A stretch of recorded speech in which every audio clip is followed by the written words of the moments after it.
Hi guys! So, yung video na to is like monthly recap type of video.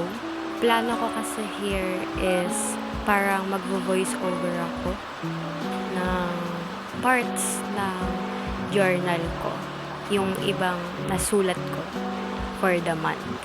Kasi gagawin ko siyang parang reflection vlog. Ayun, so parang monthly recap siya ng mga ginawa ko, mga like small or like big gala or whatever through yung mga video clips, and then recap din siya ng laman ng utak ko. Yeah. Ayun. So, yun lang naman. Let's go! Masasabi kong productive ako this month. Part of the reason why nagsimula akong mag-vlog ulit is to remember the things I did nung bakasyon. Nakakalimutan ko kasi talaga, lalo na yung mga ordinaryo or mundane things lang na ginagawa ko.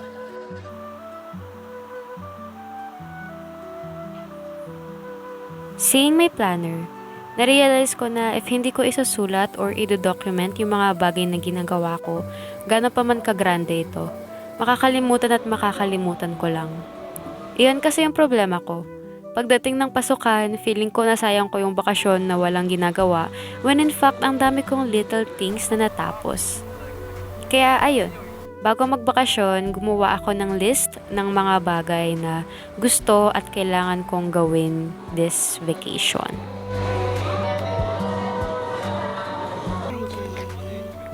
Hindi yan official. Nalipat ko na sa hard drive yung lesson ko nung second sem. Mga annotated, kinemerit ko. Yung ano na to is galing sa prof namin, yung mga output na yan. Then parang binibigyan niya sa amin a day before the class. Tapos habang nag-lesson siya, yung nag-highlight sa and everything. Tapos references for the website. Yun. Isa sa mga goal ko ngayong bakasyon ay ang gumawa ng gumawa. Gusto kong maging productive kasi parang doon ko nahahanap yung sarili ko lagi. Pinaka-need kong gawin is yung ayusin gamit ko, do readings related to psychology, at gawin yung mga hobbies ko. I think nagawa ko naman most part, especially my hobbies. Though hindi ko pa rin naaayos yung side rack ko, I'm hoping na magawa ko na yun sa July. Hehe. Hi! Ay, wait lang. Hello! So, ang ginawa ko kanina yun nga, may parang free school supplies sa yung SK namin. And so, ayun, yung gagawin ko is aayusin ko muna yung parang table desk folder ko here kasi simula grade 10 hindi ko pa naayos yan. Sobrang dami niya kasing unnecessary papers na nilalagay ko dyan para pang scratch sana. So yun nga, ayusin ko muna yan, then ililist ko yung mga things na kailangan ko for school, and then i-cross out ko yung mga meron na ako. Then bukas kasi may appointment na kami for ortho, and after nun sabi ko kay Papa, bili na kami ng school supplies. So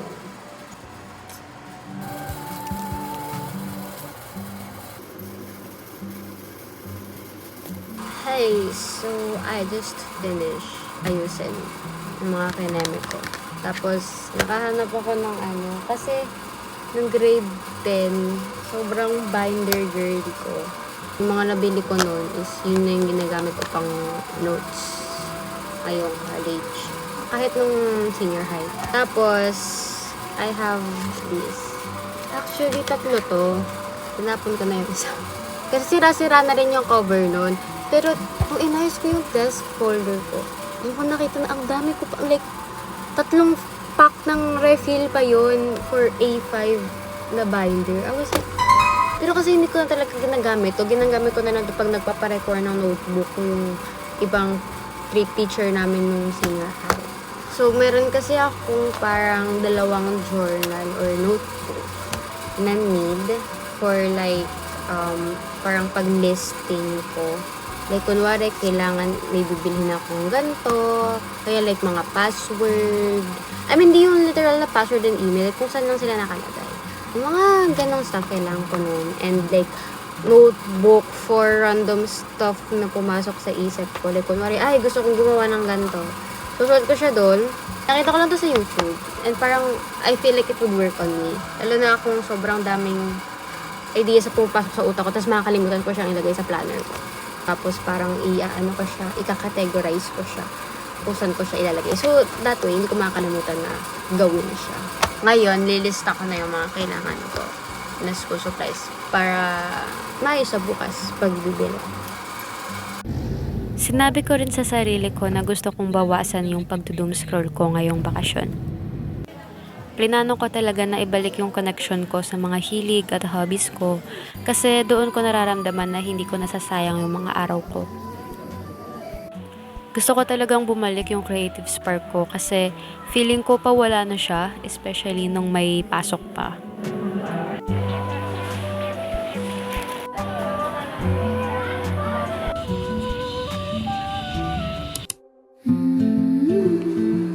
Isa sa mga laging nasa isip ko ngayong buwan ay yung takot ko sa future. Actually, high school pa lang sobrang inaalala ko na yung future ko. Pero ngayong college na kasi ako, parang mas lumalaki yung takot ko sa lahat ng bagay. Palapit na kasi ako ng palapit sa realidad na pilit kong tinatakasan. Pinaka nararamdaman ko ay parang nauubusan na ako ng oras. Oras para ay handa ang future ko. Gusto ko lang namang maging handa talaga kasi isa sa pinaka-goal ko ay maging successful at yumaman.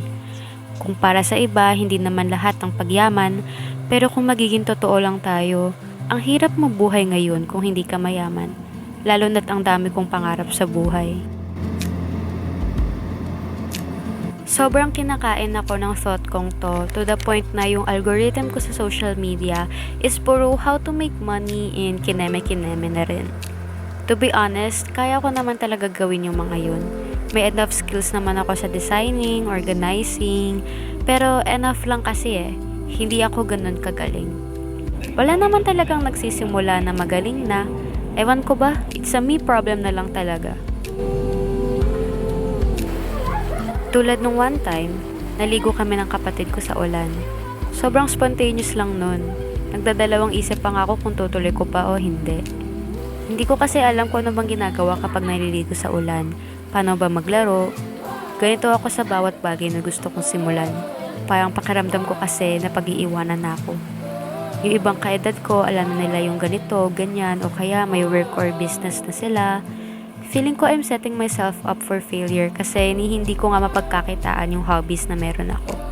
Hindi ko masimulan yung psych-related things na gagawin ko kasi ayoko talagang nag-aaral pag bakasyon.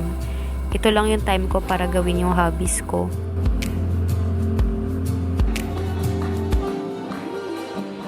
Pero maybe need ko ring ayusin to sa sarili ko. Hindi naman pwedeng magreklamo na lang ako lagi kasi the truth is, hindi pa ako ganun ka-privilege para gawin lagi yung gusto ko. Maybe in a better place and time. Gagawin ko kahit may uncertainty pa ako o kahit hindi pa buo ang puso ko dun. Basta makamit ko yung pinapangarap ko.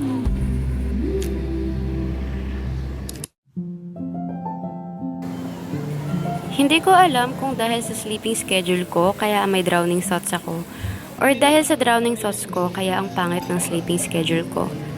Sobrang dalas ko nga mag-journal this month dahil sa mga to, Diyos ko po. Nag-aalinlangan kasi ako kung gusto ko ba talaga yung psychology or naging scapegoat ko na lang kasi hindi ko ma-pursue yung passion ko talaga. Maybe both. Ang hirap pa kasi kahit anong hanap ko ng stuffs na makakatulong in my psychology journey, puro arts opportunity yung lumalapit sa akin. I could pursue art naman, kaso hindi ko kasi napagtutuunan ng pansin kasi I was too busy focusing on my practical stuffs. Funny how my art says a lot about me. I could only copy a reference pero hindi ko kayang lumikha ng sarili kong ideya. I badly want to be uniquely myself. Pero whenever I try to do it, I end up in the same loop of wanting to copy others. Siguro kasi all my life, I wanted to fit and blend in. Hindi ko na alam if gusto ko ba yung gusto ko or dahil nakita kong gusto siya ng marami. To be fair, I'm really interested in psychology, but I feel like I'm not passionate enough about it. Gets? Anyways, it still falls back sa problem ko in the last part. I wanted to take the saturated and traditional way kasi feeling ko doon nadali yung buhay ko at mas may chance akong mag-success.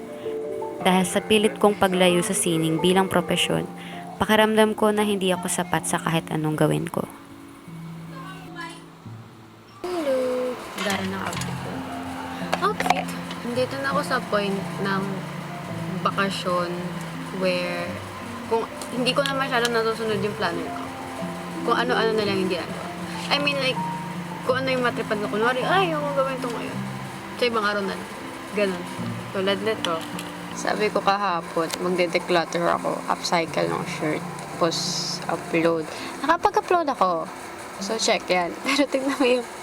So, ayan, yung nasa parlor ko. Mag-edit ako. Tapos, ukulele.